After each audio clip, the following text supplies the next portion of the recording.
Hey, what up, world? Another episode of Real Spill TV coming towards you right now. I know I've been trying to get a lot of videos done today simply because I rarely ever have, a completely free day. And even today is not a free day. I still have a lot of stuff to do. But I have, a few minutes. I'm trying to get a lot of videos done. That's why you see me, all in the same attire, because it's all the same day. Really just trying to get this channel off the ground. But I really want to talk about a serious topic real quick. Earlier not this year, last year in 2011, I did the Race for the Cure. I do the Race for the Cure every year. I've did it ever since I was 1, so I've been doing it for almost like 17, 18 years. And each year, I distinctly noticed them, telling us how much money we raised for doing this. It's always amount of millions of dollars or whatnot. But the thing that always gets me is that, there's still not a cure for cancer. And that's kind of what I wanted to talk to you guys about today. Why isn't there a cure for cancer and AIDS? And, I was kind of just thinking about that. And I stumbled upon a theory. Now, I feel like this is, before I get into why I think that is so, I just want to, I have lost family to AIDS and cancer. Not necessarily immediate family, but family of close friends and friends of the family. So just getting started, but mainly I'ma just say it, really there's no money in curing diseases. Like if you look back in the 20s when they cured polio, the guy that cured polio, they really lost a lot of money because they were making guac, keeping these people, making selling them crutches and selling them medicine to keep their life prolonged. But when they gave them the cure, it was kind of like it was exactly like a one-time thing. They really didn't have to come back for anything else.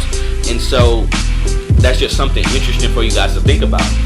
They pay a lot of money. The people, unfortunately, who get cancer, they have to go through, constant chemotherapy.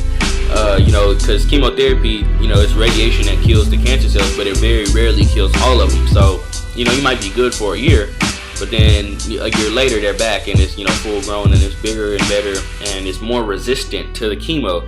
And so they have to run it again.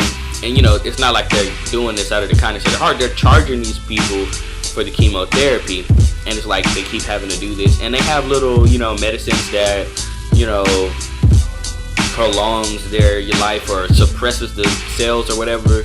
And I really think it's wrong to play people's lives like that, because I know somewhere the advancements in technology we're making and the advancements in medicine we're making, I know there's some way they could have found a cure by now.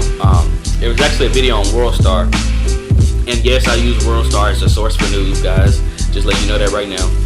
There's a video on WorldStar Hip Hop about some type of game or whatever the game was. You had to figure out a code, like a DNA code or whatever, but somehow they found some type of protein that apparently fights cancer or something like that. And it's like these were gamers. They were biomed students, but they found this kind of just playing around. And so my thing is, I've been doing this race for 18 years and we've raised millions every time. So you have to assume we've raised some, because the race is not just in, where I am, it's nationwide. So there's been billions and billions and billions of dollars raised for this cancer research. My question is, what are they doing with the money? And, why hasn't there been a cure yet? There's been many advancements in, the medicine and HIV and AIDS as well, but they still haven't came out with a cure yet. However, Magic Johnson apparently does not have AIDS anymore. So that, either that's a lie or there's a cure. And I feel like there is a cure if you have the money to pay it. Because there's really no money in the cure. Because if I can keep charging you for the medicines to prolong your life, I would make more money than if I sold you a cure. You understand what I'm saying? So that's just something to think about, guys. As always, this has been Real Spill TV. I am Real Spiller. Make sure you follow me on Twitter @_Real Spiller. Thank you. And of course, subscribe to the channel. Tell your friends, subscribe to the channel, and all that good stuff. Appreciate it.